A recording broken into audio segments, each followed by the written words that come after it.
When many people think of the Greek Isles, they may think of the glamour of Santorini, waiting for your yacht, or the parties of Mykonos, waiting in line for that one bathroom at the club.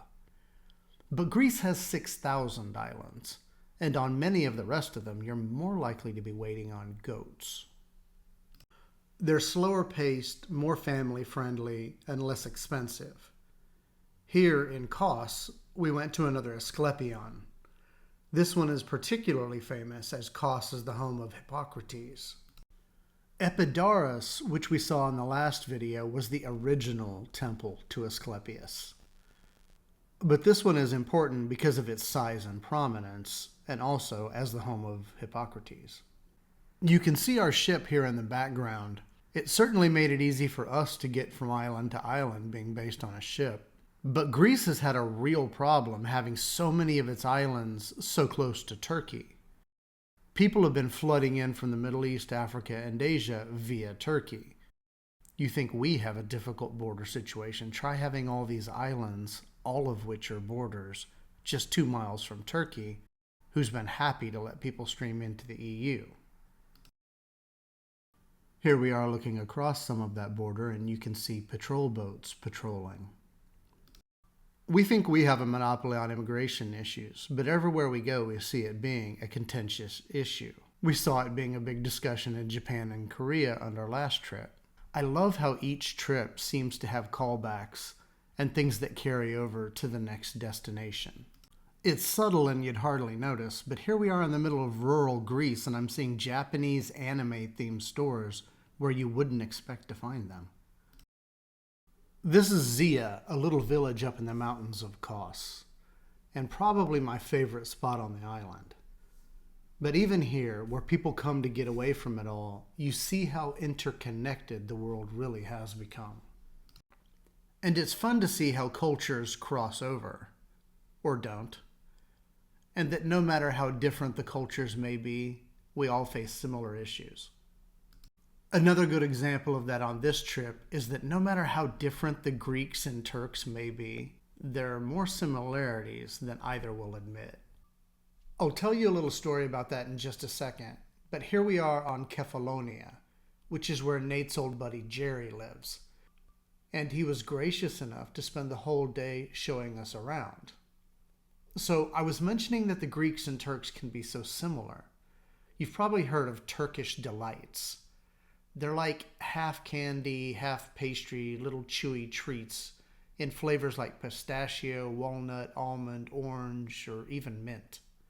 They're everywhere, and everyone says you have to try them.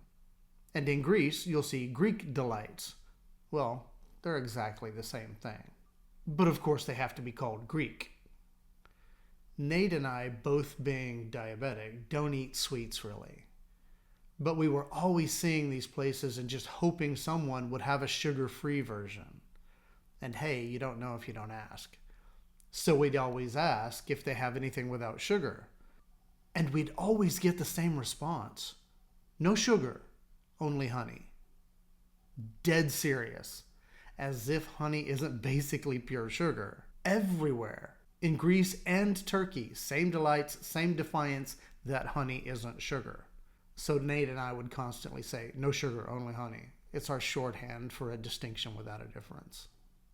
Now here we are in Cyprus, where there was a really nice archaeological site called Kourion. And I loved the way they put this large arch over the whole thing so you could actually enjoy the site without just baking in the sun. Akrotiri on Santorini did the same thing. It's amazing how much more enjoyable it is when you aren't squinting in a blazing sun and just trying to find some shade to cool off for a sec. Cyprus is a Greek island, but Turkey invaded in 1974 and still occupies about a third of the island, so it's still divided. We didn't really see or hear anything of the division or conflict while there, which I thought was interesting in itself. Turkey says they had to invade in order to defend ethnically Turkish Cypriots who were being mistreated by the Greeks.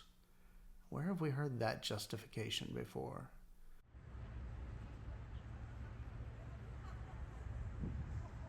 The last place we'll talk about today in Greece is Corfu.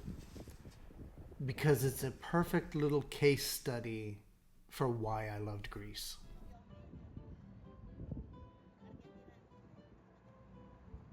Corfu for me was personally a really cool place to visit because not only is it beautiful and full of history, with a nice old town and fortifications, but it's also supposedly the location of one of my 3 favorite non-Shakespearean lines in literature. Here on Corfu, in a place called Palaeokastritsa, is where Odysseus met Nausicaa and says, "Mistress, please, are you divine or mortal?" I literally laughed out loud when I first read that line so many years ago. There's just so much there. It instantly comes across as the cheesiest of pickup lines, maybe the first ever pickup line. But it's not. Odysseus was genuinely taken with Nausicaa's beauty and wasn't hitting on her, and she knew he wasn't. She wasn't afraid of him, this naked warrior standing in front of her. All of her maidens ran away like deer, yet she stood there unafraid, and he asks her if she's a goddess. You could write an entire book about that scene and everything it says about the two of them and the world they live in.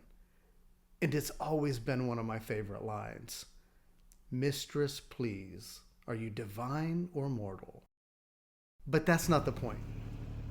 And let's not get too hung up on whether or not it actually happened. I mean, we're talking about a story that's 2,800 years old, told about things that happened over 3,000 years ago.